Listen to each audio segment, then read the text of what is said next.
March Madness rolls on as we get a chance to preview the Xavier Musketeers on segment number 48 of our instant preview and reaction series. Alongside Mike Szabo, I'm Joey Jarzynka. We are joined by Xavier men's basketball beat reporter for Cincinnati.com's Enquirer, Adam Baum. Adam, thank you so much for joining us here tonight. How are things with you in the Midwest?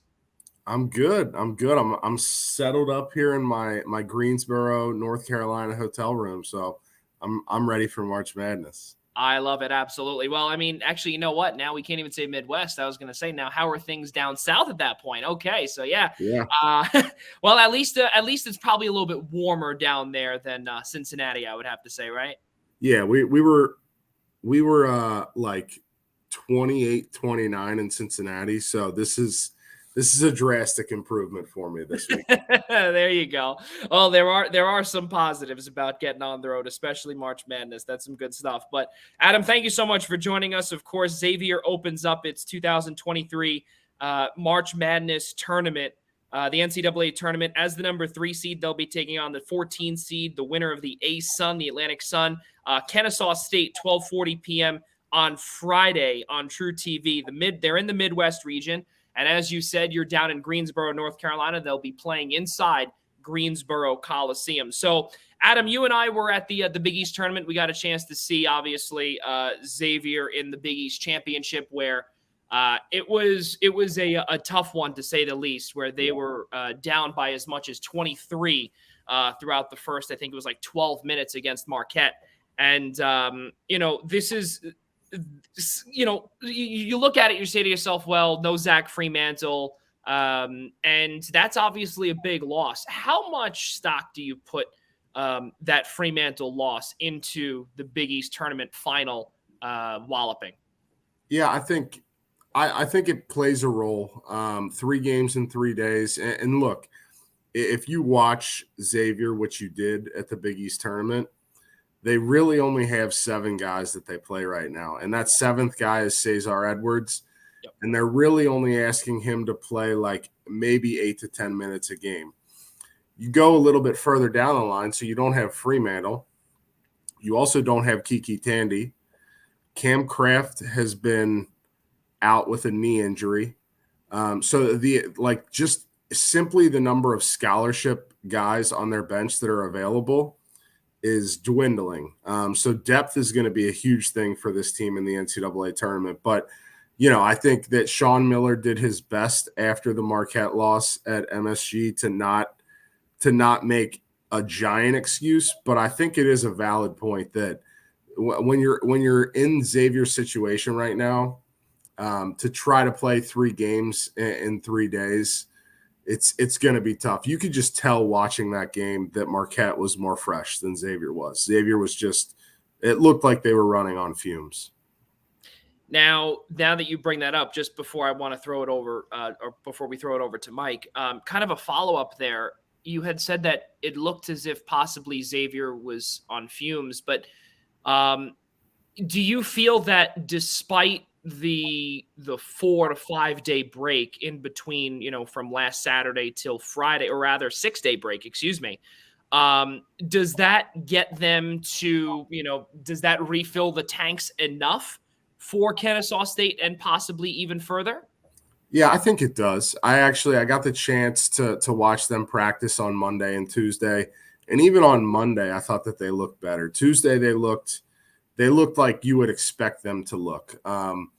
So I think that they've been smart about knowing that they have a short rotation right now, and that they're relying a lot on these guys like Sule Boom and Colby Jones and Jack Nungy to play a ton of minutes.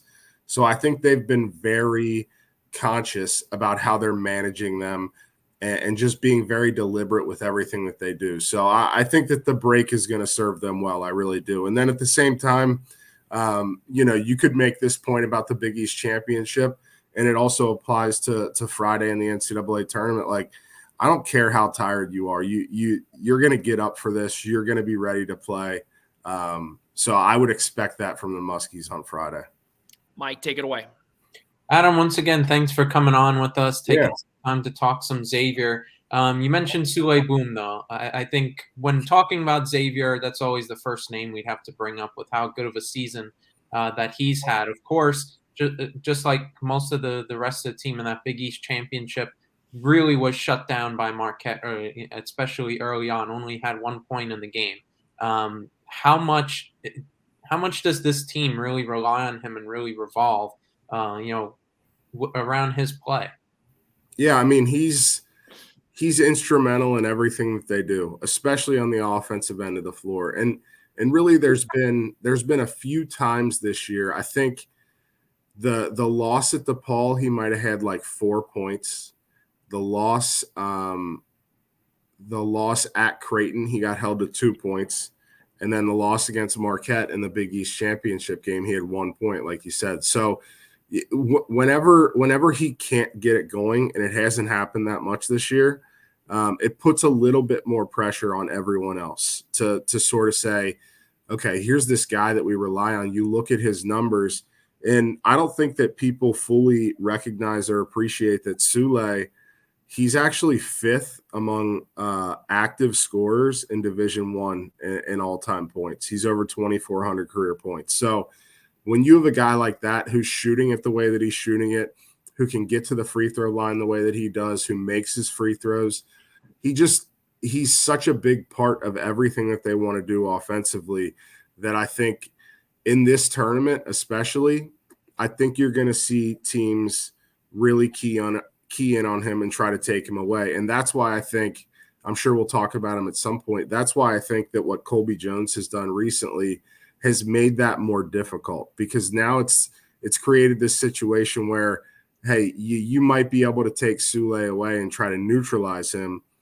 But the way Colby's got it going recently, I know Marquette being the exception, Xavier's really got a two-headed monster right now in the backcourt. Yeah, but speaking of Colby Jones and going a little further, I know I know Joey will know this. We've had this debate a bit internally and whatnot. So this Xavier roster we've seen is pretty experienced. They came back despite the coaching change last year, and they made that run through the NIT last year. Is there anything really that we've heard or seen throughout the season, or really coming into this March Madness run? There anything they could really take away from that little taste of postseason experience that they've had throughout their collegiate years, even though this is really like the first true run into the national tournament? Yeah, I think it would be smart for them to look back on that, because they really played inspired basketball, and that was like a very adverse situation that they were thrust into. If you remember, Travis Steele got fired the day after they won their first NIT game. I think it was the next game or the game after that against Florida, Paul Scruggs tears his ACL.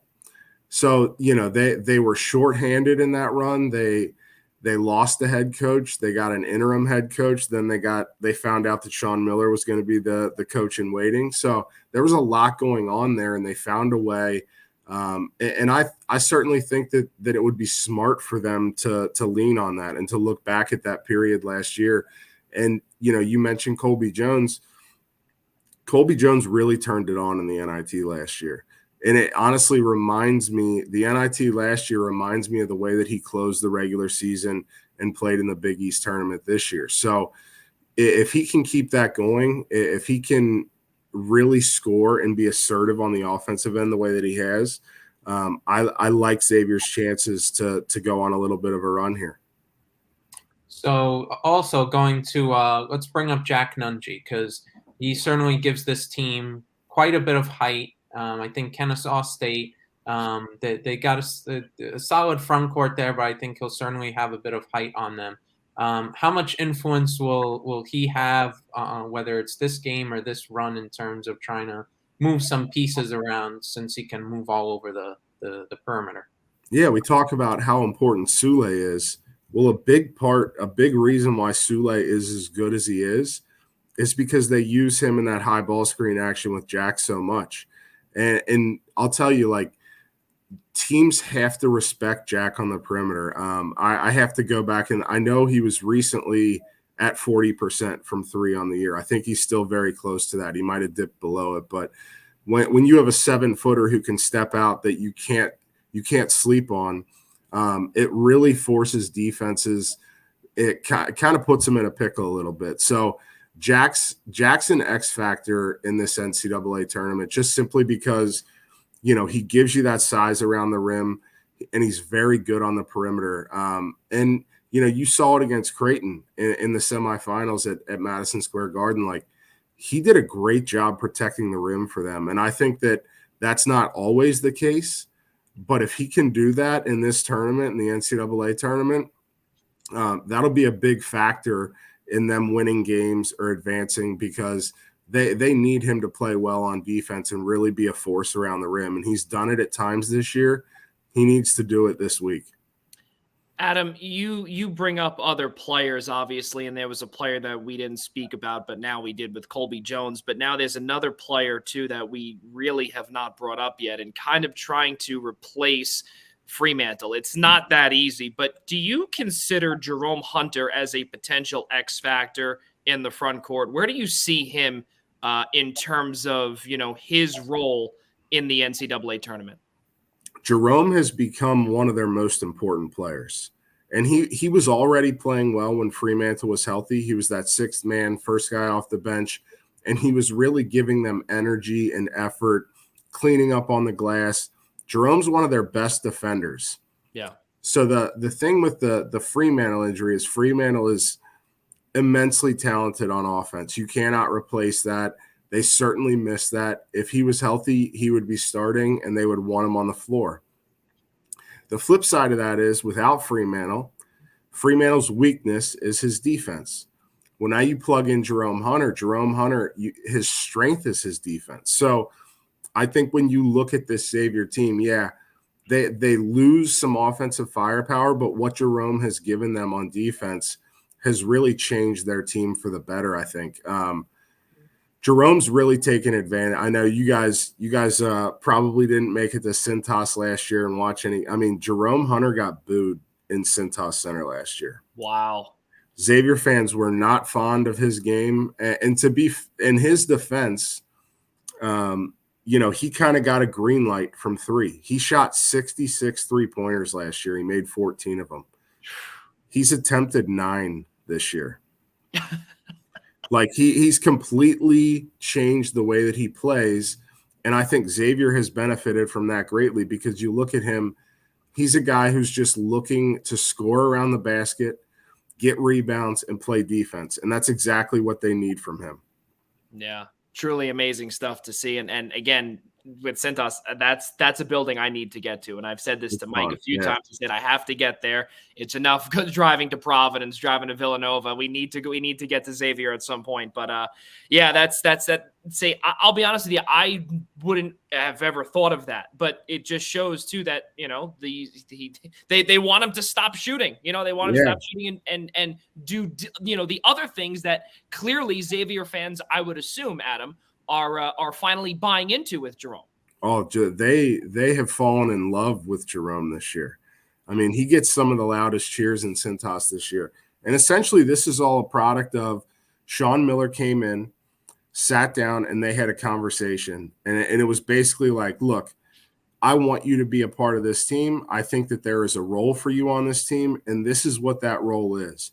That role is you battling on the boards and you playing as hard as you possibly can on defense, because he's 6'8", he's long, and he's athletic, and he can move, and he's really adopted to that role, that instruction from Sean Miller.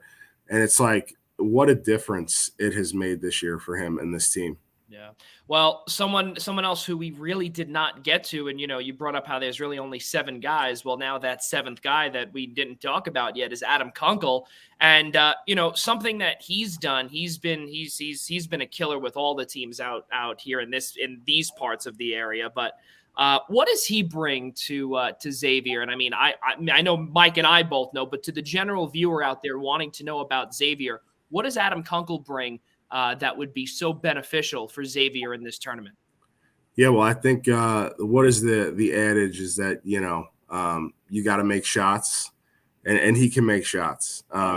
Yes, he can. He's a good shooter, and he does it from the perimeter. He does it in the mid-range, and he's very crafty at getting to the rim. The other thing that I think gets a little bit lost with Adam Kunkel is how smart he is. He has a tendency to make the right pass, to make the right play. And once again, like we said about Fremantle, the knock on Kunkel has been that he's not the best defender. And he's really trying to change that. You watch him play recently, and he's giving max effort on the defensive end. And a lot of times he's matched up with guys that are bigger than him, quicker than him, more athletic than him. And he's just fighting to stay with him. So Adam Kunkel is going to be incredibly important in this tournament for the simple fact that, and I don't know how much we're going to get into the Kennesaw State matchup, but one of the things I think is going to happen on Friday is I think Kennesaw State knows that Xavier wants to get out and run. They want to push the pace. Xavier's philosophy is we want to get as many possessions as we possibly can in a game. If we do that, that benefits us because we're going to get a ton of shots, and chances are, based on the law of averages, a ton of shots is going to lead to a ton of points. So I think Kennesaw State is going to try to junk it up a little bit. I think they're going to play some zone. Apparently they have a 2-3 zone. Apparently they have a 1-3-1 zone. Well, the best way to dismantle a zone is, you got to move the ball. You got to get that zone moving around. And then the second part is you need to knock some shots down on the perimeter. And Adam Kunkel is a guy who can do that. So I wouldn't be shocked if Kennesaw State plays a bunch of zone against Xavier. I think Adam Kunkel is going to get a lot of looks on the perimeter. So I would say then I guess that kind of eliminates my next question of sorts anyway. Besides Adam Kunkel and and those perimeter shots, what matchup do you like aside from Kunkel? What other matchup do you like against Kennesaw State on Friday? Yeah, well, it's a weird thing because I'm going to actually go to the arena tomorrow. They have an open practice, so I'm going to watch Kennesaw State in the open portion of their practice. Yeah, I will say just on paper, especially if Kennesaw State tries to play man-to-man, something that's going to happen is they have a big guy who's very talented. He's only 6'7". I think his name's Dedrick Coleman. And he's like more stocky. He's 6'7". He's stocky. He's thick. He's very physical, but he doesn't move great. So I think what you're going to see is if Kennesaw State plays man, they're going to use Jack Nungy in that high ball screen a lot. And either Jack's going to set a good screen on Sule Boom's man, and Sule's going to get downhill, and Kennesaw State's not going to be able to stop him, and he's going to get to the rim, or Jack's big man is not going to be able to get out and stay on him on the perimeter, and Jack's going to get some looks from three. So that's one thing that I'm looking at. The other thing is I just think that Colby Jones is going to be the biggest, the most for his size. I think he's going to be the most athletic guy on the floor on Friday. And I don't know who Kennesaw State's going to use to match up with him. I know that Colby Jones is going to guard Kennesaw State's leading scorer, a guy named Chris Youngblood, who's a really good shooter. He's actually this should tell you everything you need to know. He's shooting 41% from three. He has made and attempted more three-pointers than Sule Boom has this year. So Colby's going to get that defensive matchup. And I don't know who Kennesaw State's going to put on him. So to me, that there's some options here. But at the same time, I tell you, if Xavier doesn't take care of the basketball, Kennesaw State is a high ball pressure team. They look to turn you over. To me, that's the one area where this game can get a little weird for Xavier is if they get sloppy with the ball.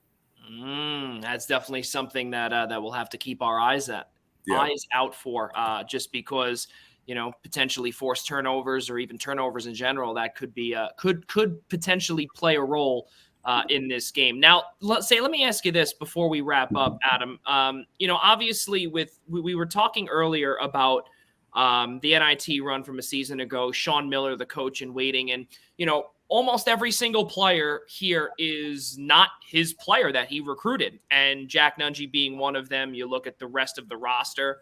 From what you've gotten a chance to see this year while covering Xavier, how have these guys bought in? Obviously, we know they bought in, but what is the attitude like? Is it different from years past when it was with Travis Steele, with Chris, we'll say, how was that from years ago compared to this? I would say the biggest difference, and I've gotten some guys to talk to me about this year, and Zach Fremantle had probably the best quote of the year, in my opinion. And he basically said that he's never been around anyone who loves basketball the way Sean Miller loves it. Oh, yeah. And he talked about how contagious Sean's passion is for it and how infectious that is to all those guys on the roster and the team. I truly wish Sean would never allow this, but I truly wish that people could come watch just him coach a practice, and just see what it's like and what it looks like and what it sounds like. And it's like, it's impossible to be in that arena and listen to him and watch what he does and how much he cares about it and not care about it a little bit yourself. So, and that's not a knock against anyone who predated him or was before him. It's just, I think there's something about his love of the game and how much he cares and how much he wants to win that it's like, if you're one of his players, you just take on that mentality. So to me, that's the biggest difference this year. Yeah, I was going to say, you want to talk about potentially sitting in on a practice. Mike Szabo and I both know you do not have to sit in on a practice. All you need to do is mic him up in the all access game and you outcoach someone at St. John's. And it's very, very easy to see what the deal is. What, ladies and gentlemen, Adam Baum, Xavier men's basketball beat reporter for Cincinnati.com's Enquirer. Adam, thank you so much for joining us, and should be a fun one on Friday afternoon down in Greensboro as the number 3 seeded Xavier team takes on the 14 seeded out of the A-Sun, Kennesaw State. Yeah, thanks for having me, guys. I had fun. Good, I'm glad. Well, ladies and gentlemen, of course, we'll be back with yet another episode of Instant Reaction coming up next on the Eastern Observer.